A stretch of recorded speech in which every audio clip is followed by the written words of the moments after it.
New England has a storied history with textiles, especially wool.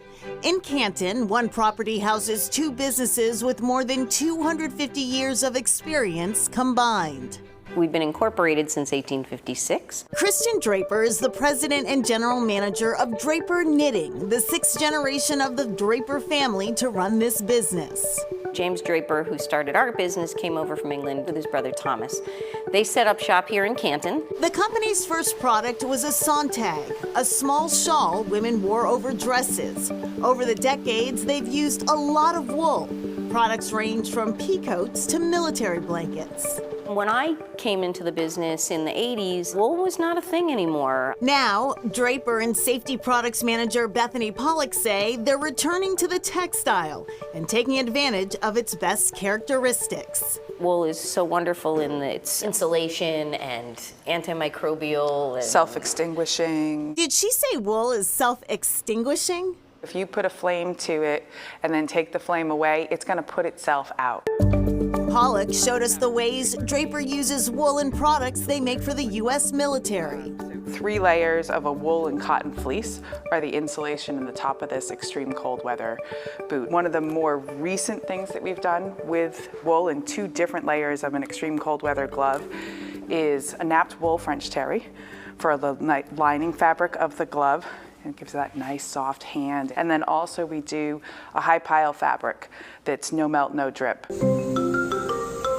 Here at the Draper Knitting Facility, the company is manufacturing a range of products using wool, from stretchy knits to fluffy fabrics. They'll become everything from paint rollers to protective firefighting gear.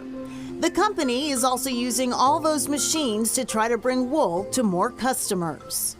So we made this whole wool bar. We call it the wool bar, belly up to the bar, because you can order 1 yard or as much as you want. Draper says fashion designers have used these fabrics in clothes. They've also been made into home goods like mattress toppers.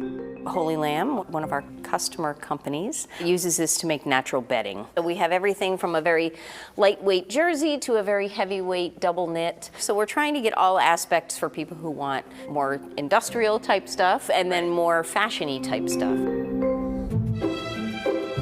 Another wool business has found a home in Draper Knitting's Canton property.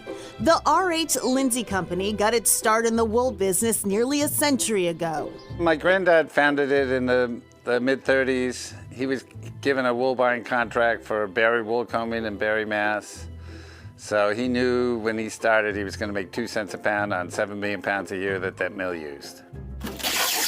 Phil Lindsay is the third generation to lead this family business, but he's doing it in a wool market very different from the one his grandfather and father operated in. Summer Street, where all the woolies met.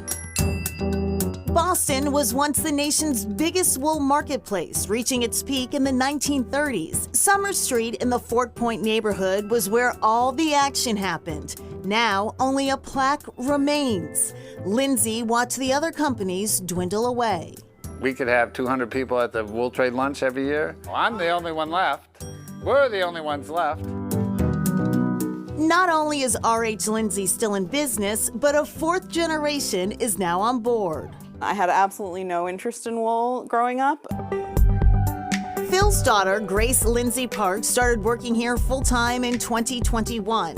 Today, the company's main customers are artisans, people who make items from wool by hand. Lindsay credits them with his survival, a market that others doubted. When I started, all the old guys in Summer Street, you know, a couple hundred of them, they'd look at me, that's a drugstore business.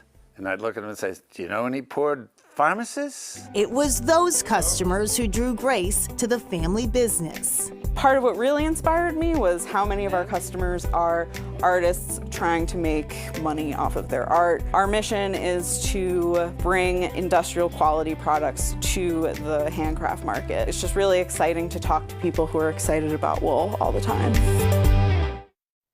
And you saw Grace spinning yarn by hand.